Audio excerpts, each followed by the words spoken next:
Et 20h10 sur France Info, c'est l'heure, nous retournons ensuite évidemment sur ce France-Portugal, c'est l'heure du fil info avec vous. Tout d'abord, Augustin Arrivé.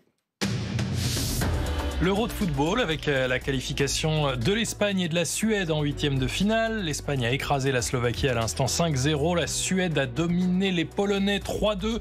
Tout à l'heure 21h, coup d'envoi de Portugal-France et d'Allemagne-Hongrie. N'oublions pas cet autre match. Jules Koundé et Corentin Tolisso seront titulaires ce soir, mais pas Benjamin Pavard ni Adrien Rabiot.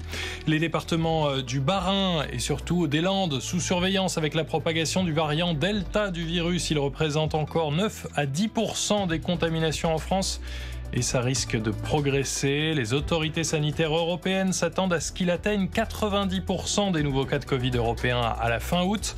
Jean Castex et Olivier Véran sont attendus dans les Landes demain pour un appel à la prudence. Avec le Covid, le trou de la Sécu est encore plus profond que ce qui était envisagé. La Sécurité sociale annonce aujourd'hui prévoir 38,4 milliards d'euros de déficit cette année. La campagne de vaccination coûte très cher à l'organisme.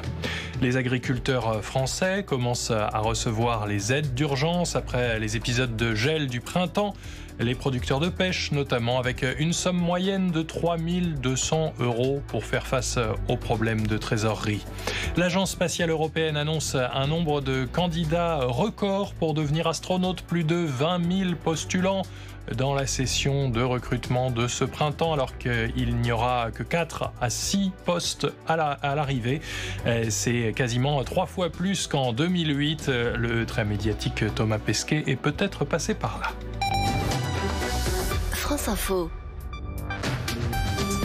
20h, 21h, les informés, Jean-François Akili.